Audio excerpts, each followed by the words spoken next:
this is my first time ever growing lemon cucumbers, and from what I've been told, when they reach a deep yellow like this, they are ready to pick. Touching it, it feels firm but a little soft, not crazy. I'm scared. I don't know if it's actually ready, but we are gonna find out. I'm gonna pick this buddy. Let me see if I can show you what they look like before. Like before they're ready, they are, I don't think I have any other coming up right now. They're very white. There's one. They're like a light green, real white, and they start to get a little bit yellow and then turn a darker yellow until they get about like this. And to show you size, I'd say it's like about a baseball, maybe a little bit smaller. So let's go cut this open and see what it looks like inside. Hey y'all, like I said, I have never cut one of these before, so I have literally no idea what it looks like.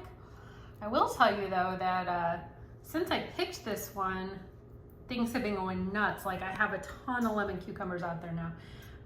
Let's try this. I picked the very wrong knife. Hold on. Okay, apparently this buddy, first of all, I'm doing with one hand, which is not, ideal, but I was being lazy and didn't feel like getting the tripod out. So, looks very much like a cucumber, but it also looks super lemony. I'm very excited about this. It does have a ton of seeds, so I'm gonna scoop those out before I cut it. I decided what I'm gonna do with this is a brown rice sushi bowl. I figured that way it's the perfect topping to where, if I mix it in a salad or mix it into a rice bowl, I'm making a rice bowl. Anyway, if I cook it into something, I wanted to try it whole on top of a rice bowl so I could really truly test the flavor and see how different or how similar it is to a cucumber, if it really has that lemony zing. So we're gonna make some brown rice sushi in a bowl and then we'll try it out.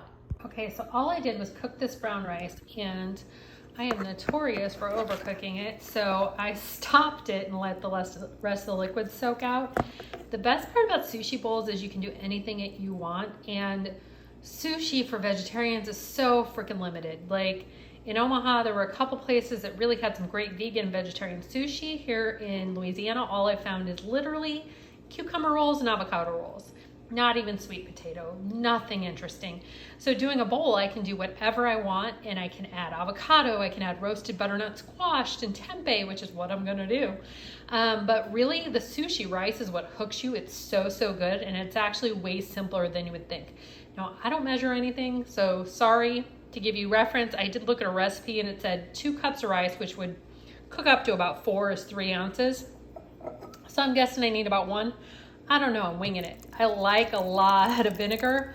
This is rice vinegar. You can do it with other kinds, but the rice vinegar really makes the difference. And then all you're gonna add is a little bit of sugar. I'm using stevia. I don't like a lot of sugar in it. That's just not my preference. And then a little bit of salt is all it takes. So I'm actually gonna let this sit overnight because the flavors meld together and it's just like so bomb. And then also I can test it and see, does it need a little more sugar, a little more vinegar, or a little more water if I added too much vinegar? I don't think that's gonna happen, but I will let you know.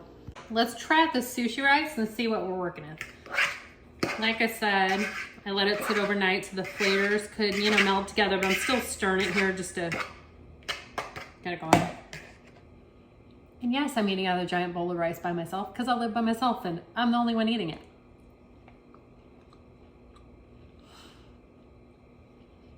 You guys are gonna laugh. Not enough vinegar. I'm adding more vinegar. All right, guys, so I added some more vinegar.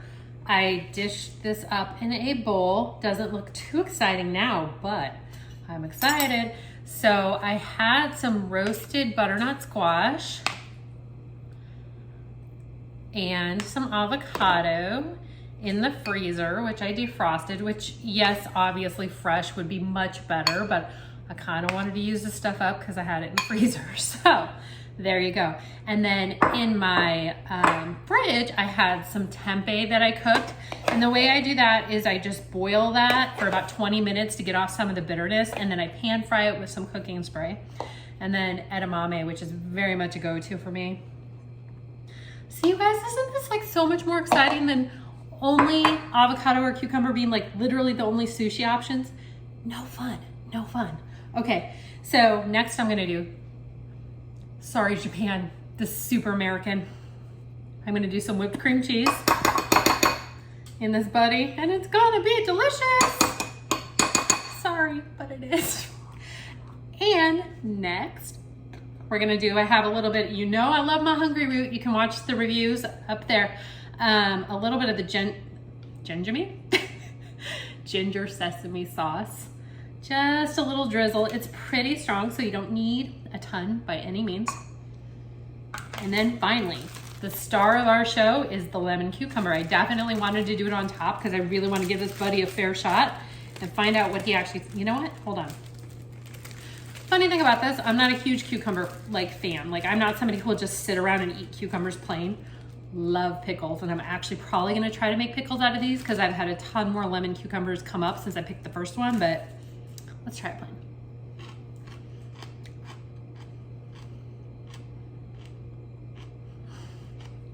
I tell you, it doesn't taste that lemony. It really doesn't. A little bit. You know what that means? That means I have to go pick another one, try it, and then pick more, and then make lemon cucumber pickles, and then tell you how that goes and how they're different from regular pickles, right? Ooh, this video just got longer. By the way, if you're enjoying this content, please subscribe below and ring the bell so you get notified every time we release a video.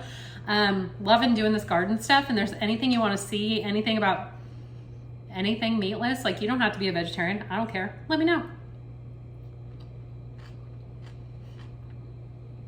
Oh yeah, that's a good freaking meal. And it's pretty healthy. Not like stellar healthy. It's got a little cream cheese, a little sesame sauce, but it's delicious. And it's so much more complex, so much more flavor, so many more just components that you could get usually going to most sushi restaurants for a vegan or a vegetarian. And it's vegan if you don't put the cream cheese in, or vegan cream cheese. Either way, go for it. I try to accommodate my vegan friends too, so that could easily be a vegan dish.